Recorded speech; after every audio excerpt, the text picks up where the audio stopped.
went there, saw my daughter, she good. She got it up there. Yes. Are y'all ready? Yes. Are y'all truly ready to be blessed by the Lord? Amen. Now. That's just not a rhetorical question. Son, if I'm going to be blessed by the Lord, then I got to be willing to be tested by the enemy. Yes. Oh, y'all didn't get that. Come on now. Watch this.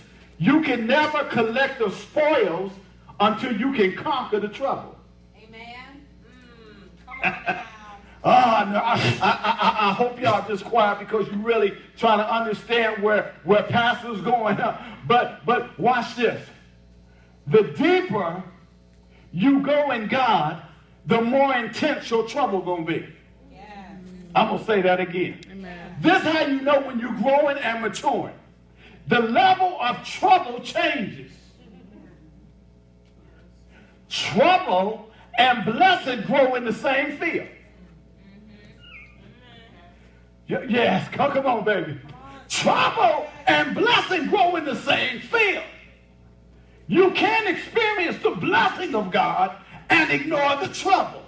That's right. The trouble is what suits you, builds up your spiritual muscle, gives you the correct understanding, so when you collect the spoils, you won't be some little spiritual brat, and you just want to keep everything to yourself. Baby, have you forgot when you was on the bus?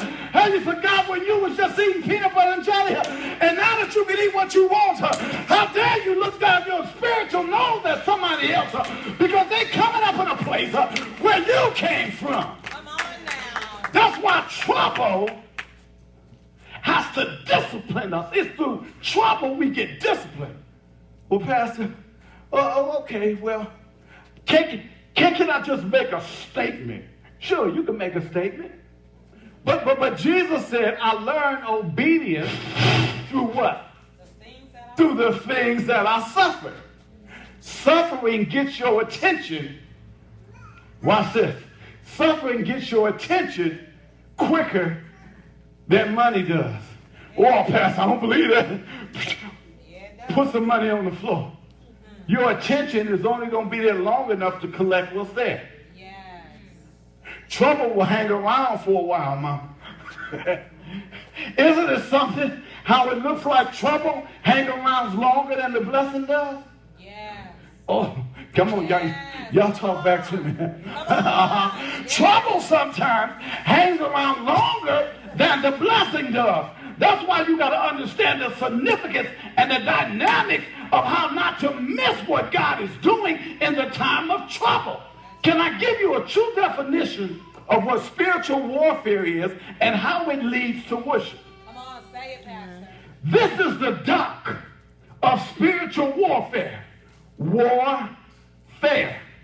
War is coming against my fare to jump on the boat to worship. Come on. Amen. Yes. Did y'all get that? I think I'm going to do that again. I'm at the dock of warfare. The enemy doesn't want me to go to the next place in God. So what does he do? He causes a war. And he comes against me in multiple ways because he wants my fare. But what I have to understand about this is that I can conquer this warfare through God by being ready to go over into worship. Come on. Did y'all get that? What worship will do for you, worship will take the attention totally off of what you're going through. Worship will take the attention totally off what you're experiencing. Well, Pastor, you don't understand. I'm a man. I got to take care of my family. You're right. You're a man and you got to take care of your family. But can I tell you something? If you're going to be a real man and take care of your family, baby, you got to be willing to fight for them too. You got to be willing to deal with anything that comes against it. You want to see a real Superman? I'm going to show you a Superman. He ain't wearing no cape.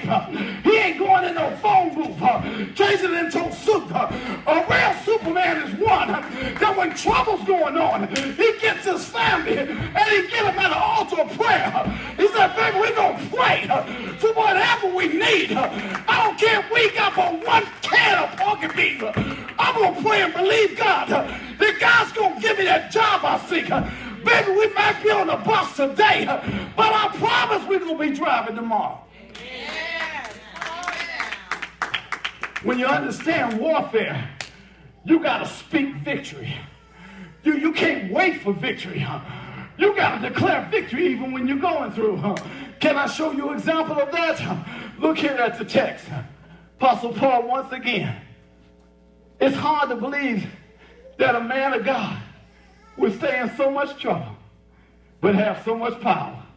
Did y'all get what I just said? Man of God would stay in so much trouble, but have so much power. So Apostle says, here's where it is, y'all. He said, I am troubled. We are troubled on every side. Trouble always wants to surround you. Yeah. Can I give y'all something in the natural? Come on. This is what you got to do about trouble. Don't worry about trouble surrounding you. I remember watching these different police shows and even seeing some things that really happen in police protocol. Police will surround the house. Don't see mother, son. Okay. Come on, baby. We got female security power, too. Come on now. That's what I'm talking about. Stand right there, baby. Face me, honey. Now, she give me an order. She said, come out with your hands up. Come on. All right. Now, if this was in a natural thing, I don't want to be arrested. So I might just come out fighting. But she got some mezuzah and some dunamis. Yes. Her mezuzah means her authority, that badge she wearing. Yes. And her dunamis means she got some steel right here on the hip Yes. to back up what she's saying. Yes. Did y'all get that? Yeah, I got it. But in the spiritual realm, I want the enemy to call me out. I want the enemy to tell me come out with my hands up. Because I done had my hands up even while I was in here. I'm still praising God. Oh yeah, I'm coming out with my hands up. Devil, you ain't got nothing on me. Amen. Amen. Thank you, baby. Amen. Apostle Paul said, I got trouble on every side. But there's a spiritual mindset that you have to have when you're going through trouble. You can't allow trouble to break you. You got to allow trouble to build you. I'm going to say